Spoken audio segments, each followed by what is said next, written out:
Assalamualaikum warahmatullahi wabarakatuh. Perkenalkan, nama saya Selvi Damayanti. Di sini saya akan menjelaskan mengenai teori behavioristik dan konstruktivisme. Yang pertama adalah teori behavioristik. Teori behavioristik berasal dari kata behavior, yaitu tingkah laku. Jadi, behaviorisme adalah perkembangan perilaku yang dapat diukur, diamati, dan dihasilkan oleh respon pelajar terhadap rangsangan. Konsep teori behavioristik berdasarkan Ivan Pavlov. Menurut Ivan Pavlov, dalam penelitiannya, Pavlov mencoba memberikan stimulus atau rangsangan terhadap pembelajaran baru dengan mengamati responnya. Yang kedua, dari Bruce Frederick Skinner. Menurut Bruce Frederick Skinner, tak beda jauh dengan teori Thorndike bahwa ada hubungan perilaku dan konsekuen yang mengikutinya. Seperti jika seseorang menghasilkan konsekuen yang menyenangkan, ia akan melakukan itu lebih sering lagi. Yang ketiga, menurut Albert Bandura. Menurut Albert Bandura, atau bisa disebut dengan teori pembelajaran sosial, lebih menekankan komponen kognitif, pikiran, pemahaman, dan evaluasi. Teori pembelajaran sosial memiliki konsep utama pembelajaran sosial dengan metode pengamatan. Aplikasi teori behavior dalam pendidikan. Untuk memaksimalkan tercapainya tujuan pembelajaran, guru perlu menyiapkan dua hal. Yang pertama, menganalisis kemampuan awal dan karakteristik siswa sebagai subjek yang akan diharapkan. Yang kedua, merencanakan materi pembelajaran yang akan direncanakan.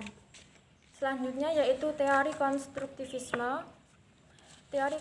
Konsep teori konstruktivisme menurut Jean Piaget. Jean Piaget menyatakan bahwa ilmu pengetahuan dibangun dalam pikiran seorang anak dengan kegiatan asimilasi dan akomodasi sesuai dengan skemata yang dimilikinya. Proses mengkonstruksi menurut Piaget dibagi menjadi 4. Yang pertama yaitu skemata.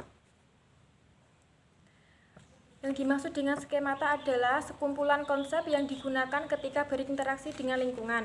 Yang kedua yaitu asimilasi. Seseorang mengintegrasikan konsep atau pengamatan ke dalam skema yang ada dalam pikirannya.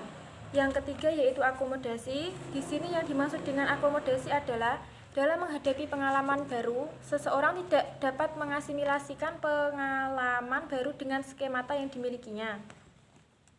Yang keempat adalah keseimbangan atau ekuilibrasi. Maksudnya adalah keseimbangan antara asimilasi dan akomodasi. Sedangkan ekuilibrasi tidak seimbangnya proses asimilasi dan akomodasi.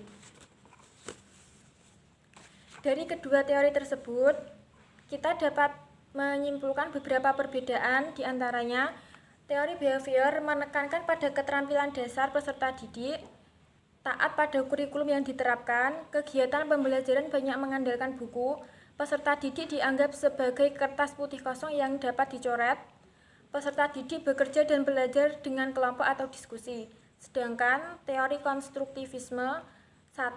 Mendekatkan peserta didik pada konsep yang lebih kompleks. 2. Proses pembelajaran berjalan dengan munculnya pertanyaan yang bervariatif.